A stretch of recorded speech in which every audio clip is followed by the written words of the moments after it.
Okay very good. അപ്പൊ ഞാൻ ചോദിക്കട്ടെ, ഉമർ എന്നോ അല്ല, അതായത് ഞാൻ പറഞ്ഞതല്ലേ, ഞാനിത് ആരുടെ മുന്നിലേക്ക് ശരിക്കും ഭയങ്കര ഉള്ളില്, കാരണം എന്നെക്കാളും ഒരുപാട് വിദ്യ കൊണ്ട്, ഒരുപാട് ഇൽമുണ്ട്, അറിവുള്ള ഒരുപാട് ആൾക്കാരുടെ മുന്നിലാണ് ഞാൻ ഈ പ്രസന്റ് ചെയ്യുന്നത്. ഉള്ളിൽ എനിക്ക് എന്തായാലും അവർ ഇറങ്ങാറുണ്ട് കേട്ടോ. പക്ഷെ ഞാൻ പറഞ്ഞ ഞങ്ങളെ മുമ്പിലാക്കാൻ വേണ്ടി അവർ എന്നെ വിളിച്ചിരുന്നേ, അല്ലാതെ അവിടെ ക്ലാസ് എടുക്കാറില്ലായിട്ടൊന്നുമില്ല. അപ്പൊ പറഞ്ഞു കൊണ്ടുവരുന്നത്, വിവാഹം എന്ന് പറയുന്ന ഉടമ്പടിയിലൂടെ ഉണ്ടായ കുട്ടികളെ വളർത്തേണ്ടത് എപ്പോ മുതൽ. ഒരിക്കലും ഉമറുള്ളവരുടെ അടുത്തേക്ക്, ആരായിരുന്നു ഉമറെ? അതാ രണ്ടാം തരീഫ ഞാൻ വിചാരിച്ചു ഇവിടെ ഒന്നും ഇല്ലയാണ്. അപ്പൊ ഉമർ എന്നൊരിടത്തേക്ക് ഒരു കുട്ടീനെ കൊണ്ടൊരു വാപ്പ വന്നു. ഒരു കുട്ടീനെ കൊണ്ട് വാപ്പ വന്നിട്ട് കുട്ടീനെ അങ്ങോട്ട് ഇരുത്തിയിട്ട് അങ്ങോട്ട് തുടങ്ങി. ആരെ വാപ്പ? ആരെ വാപ്പ ടീച്ചറെ? നിർമ്മാതാവ്.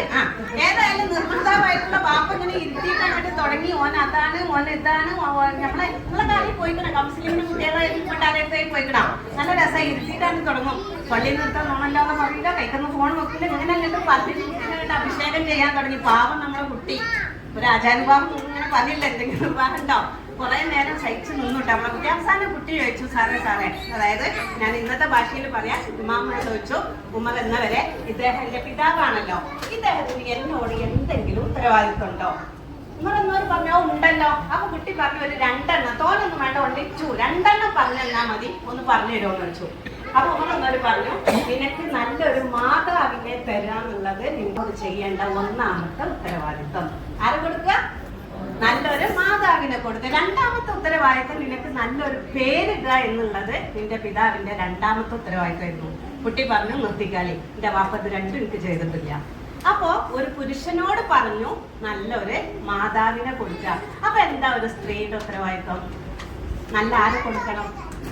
നല്ലൊരു പിതാവിനെ കൊടുക്കണം. ഡ്യൂറിംഗ് പ്രഗ്നൻസി, നിക്കാഹ് സമയത്ത് മതിയോ? അപ്പൊ എപ്പോ വേണം?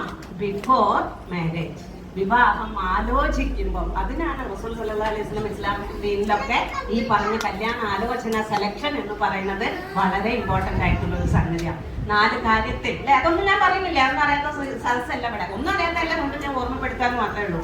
അപ്പൊ പറഞ്ഞുകൊണ്ടുവരുന്നത്, വിവാഹത്തിന്റെ മുമ്പ് എങ്ങനെയുള്ള ഒരു പെണ്ണിനെ ആയിരിക്കണം എന്റെ കുട്ടികളെ വളർത്താൻ ശേഷിയുള്ള, അവർക്ക് എന്തൊക്കെയാണ് അവളുടെ കഴിവ്, അല്ലെങ്കിൽ എന്റെ കുട്ടികളുടെ പിതാവാകാനുള്ള ഇയാളുടെ കഴിവ് എന്താണ്, ഈ പറഞ്ഞിട്ട് അവിടുന്ന് വേണം, വിവാഹത്തിന്റെ മുമ്പ് വേണം പാരന്റിങ് എന്ന് പറയുന്നത് സ്റ്റാർട്ട് ചെയ്യാൻ. ക്ലിയർ ആണല്ലോ? ഓക്കെ. ഇനി ഞാൻ വീണ്ടും വിഷയത്തിലേക്ക് വരികയാണ്. പിന്നെ ഇമാം ഗസാലി റളിയല്ലാഹു അൻഹു, ഞാൻ ഒന്നും കൂടി ചുരുക്കുകയാണ്, ഞാൻ പോണം വേണ്ടി പോയ സമയം ഉണ്ടാവില്ല. ഇമാം ഗസാലി റളിയല്ലാഹു അൻഹു അറിയില്ല എല്ലാവർക്കും? ആരായിരുന്നു ഇമാം ഗസാലി? നിങ്ങളൊക്കെ ചോദിക്കുന്നില്ല, ഇവിടെ ചോദിക്കുന്ന കേട്ടോ, ഇവിടെ ചോദിച്ചാൽ പറയുന്നത് എനിക്കറിയാം. ഇഹ്യാ ഉലൂമുദ്ദീനൊക്കെ ഇല്ലേ അല്ലേ? നല്ല പണ്ടത്തെ സൈക്കോളജിസ്റ്റ് ആണ്, ഏറ്റവും നല്ല സൈക്കോളജിസ്റ്റ് ആണെന്ന് പറയുന്നത് ഇസ്ലാമിക് ഹിസ്റ്ററിയില്. അദ്ദേഹം കുട്ടികളെ വളർത്താന് എങ്ങനെയൊക്കെയാ ഓരോന്ന് എപ്പോ തുടങ്ങണം എന്നുള്ളത് ഞാൻ എപ്പോഴും ചുരുക്കി പറയാറുണ്ട്. ഈ വിവാഹം കഴിഞ്ഞിട്ട് ആ ഇണതുണകൾക്കിടയിലും നമ്മുടെ പെൺകുട്ടികൾ എന്തുകൊണ്ട് വിവാഹം വേണ്ട എന്ന് പറയാനുള്ള 1ാമത്തെ കാരണം, ഇന്ന് നമ്മുടെ വീടുകളിൽ ഉണ്ടായിക്കൊണ്ടിരിക്കുന്ന ഹസ്ബൻഡ് ആൻഡ് വൈഫ് റിലേഷൻഷിപ്പാണ്. What is the meaning husband? എന്താ ഹസ്ബൻഡിന്റെ ഭർത്താവ്? What is the meaning wife? ഭാര്യ. വാട്ട് ഈസ് ദ മീനിങ് ഭാര്യ? എന്താണ് കേട്ടല്ലാരും? ഭരിക്കപ്പെടേണ്ടവൾ. മജ്ഹൂലാണ്, മഹ്റൂഫല്ല. മജ്ഹൂലാണ് കർത്താവില്ലേ, കർത്താവ് എവിടെയാണ്? മറ്റൊടുക്ക ഒന്ന് പൊക്കിക്കോടി മേളിയേക്കാം. കർത്താവ് എന്ന് പറഞ്ഞാൽ എന്താണ്? നമ്മൾക്ക് ഭരിക്കപ്പെടുന്നവളും ഭരിക്കുന്നവരും. ഇതെവിടെങ്കിൽ പറഞ്ഞിട്ടുണ്ടോ? ഇസ്ലാമിൽ ഇതാണോ പറഞ്ഞത്? ഇസ്ലാമിൽ പറഞ്ഞത് എന്താ? ഇതോ ഒരു ചൊറുക്കുള്ള വാക്ക്, അതിനെ കൊണ്ടേക്കാണ് ഭാര്യയും ഭർത്താവും ആകിയിരുന്നു. പിന്നെ എങ്ങനെയാണോ ഏതോ വെള്ളക്കാരിട്ട പേരാ? പിന്നെ എങ്ങനെ നമ്മളെ പെൺകുട്ടികൾ കല്യാണം വേണമെന്ന് പറയാ? നിങ്ങളൊന്ന് പറയും, അവിടെ നിൽക്കട്ടെ. അത് ഞാൻ പറഞ്ഞു പോയാലേ അറിയാതെ ഇങ്ങനെ പട്ടാളിച്ച് പോകും. അപ്പൊ നമ്മൾ പറഞ്ഞു കൊണ്ടുവരുന്നത്, ഈ പറഞ്ഞ കുട്ടികളെ വളർത്തുന്നിടത്ത് ഗർഭകാലം തൊട്ട്, അല്ലെങ്കിൽ ഇണതുണകളായിട്ട് ജീവിക്കുമ്പോൾ മുതൽ നമ്മൾക്ക് വേണ്ട ഒരു 3 റിങ്സ് ഉണ്ട്. ഏതൊക്കെയാ? 3 റിങ്സും 4 ചീസും. ഏതാ 3 റിങ്സ് എന്ന് പറഞ്ഞാൽ? റിങ് ഇട്ടിരുന്ന ടീച്ചർ, റിങ് ഏതൊക്കെ ഉണ്ട് നോക്കിയാ ക്ലാസ് തന്നെ ബോഡി നിൽക്കുക. ഇതെന്താ ഡയമണ്ടാ? ഒന്ന് ഡയമണ്ട്, ഒന്ന് സ്വർണ്ണം, പിന്നെ ഏത് റിങ്ങാ? സിൽവറാ. ഡയമണ്ടും സിൽവറും റിങ്ങും. ഈ 3 റിങ്ങാണോ കല്യാണം കഴിഞ്ഞ ഇണതുണകൾക്കിടയിൽ വേണ്ടത്? പിന്നെ ഏതാ 3 റിങ്? ഏതാ പറഞ്ഞു? സ്നേഹം ആരപ്പത് വരുന്നത്? എടാ റിങ്ങാണ്, റിങ്. സ്നേഹം ഇങ്ങനല്ലേ? റിങ്ങാണ്. 3 റിങ് വേണം ഇണതുണകൾക്കിടയിൽ വേണ്ടേ? റിങ്ങാണ്. ഷെയറിങ്, പിന്നെ കെയറിങ്, പിന്നെ തേർഡ് വൺ അത് രണ്ട് വേഗം പറയും. ഷെയറിങ്ങും കെയറിങ്ങും. Hearing 3 ring. സോറി, ഇതൊക്കെ വിശദമായിട്ട് കഥയും ആക്ടിവിറ്റി ഒക്കെ അടക്കം പോകേണ്ടതാണ്. Sharing, hearing, caring. ഈ 3 റിങ് ഇല്ലെങ്കിലേ 4ാമത്തെ ഒരു റിങ് ആവും ജീവിതം മൊത്തം. ഏതാ? അതല്ലേ ഈ പറഞ്ഞാൽ ഇതൊക്കെ പറയുമ്പോ നിങ്ങൾ വിചാരിക്കും ഇങ്ങനെയൊക്കെ ഒരു ക്ലാസ് എടുത്ത് പറയേണ്ട വിഷയങ്ങളാണോ? ഒന്ന് സ്വന്തം നെഞ്ചത്തേക്ക് കൈവച്ചിട്ട് നമ്മളുടെ ഒക്കെ വീടുകളിലേക്ക് ഒന്ന് പോയിറങ്ങി ഈ പറഞ്ഞ 3 റിങ് ഉണ്ടോ? 3 റിങ് ഉണ്ടോ? വിമാന കുടുംബത്തിന് ഒരു പക്ഷെ ഉണ്ടാവും, പുറത്തില്ലാതെ തന്നെയാണ് എനിക്ക് പറയാനോ. 3 റിങ് ഇല്ല. ഈ 4 ടീസ് ഏതൊക്കെയാ? 4 ടീ. അതാ 4 ടീ. ഒന്ന് കട്ടൻ ചായ, പച്ചായ. 4 ടീസ് ആണോ? പിന്നെ ഏതാ? ടീ ആണ്. ടീ വെച്ചിട്ട് തുടങ്ങണത്. 4 ടീസ് ഏതൊക്കെയാ? ടച്ച്, പിന്നെ ട്രസ്റ്റ്, പിന്നെ ടോക്ക്, ടൈം. ഈ 4 സംഗതിയൊക്കെ ഇന്ന് ഇല്ല. ഈ കുടുംബം എന്ന് പറയുന്നത് ഇപ്പൊ വലിയ കുടുംബ ക്ലാസ് എല്ലായിടത്തും മോട്ടിവേഷൻ ക്ലാസ്. എന്റെ പണി തന്നെ ഇതാണ്.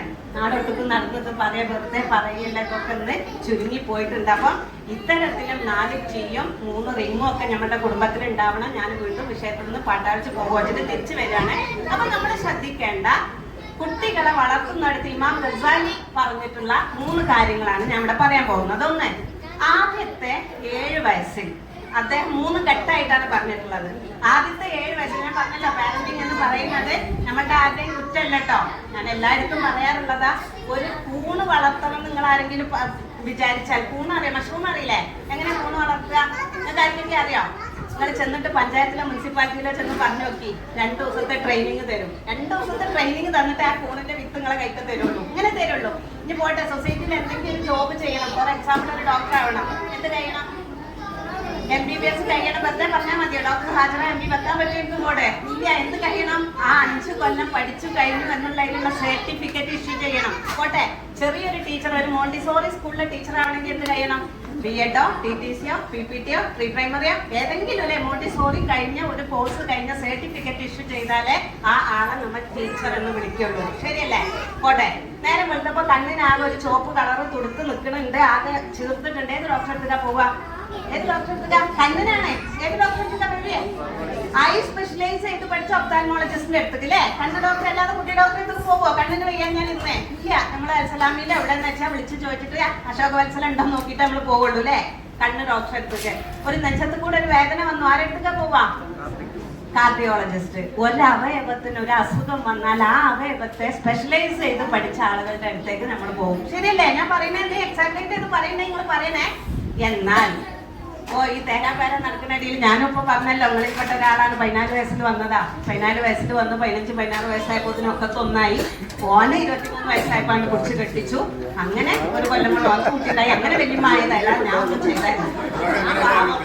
മനസ്സിലാവുണ്ടോ? അപ്പൊ ഈ പറഞ്ഞ പോലെ ഈ പറഞ്ഞ തേരാപാരം നടക്കുന്ന ഇടയിൽ പിടിച്ചു കെട്ടിച്ചോലാ നമ്മളിൽ ഇരിക്കുന്ന പലരും അല്ലേ?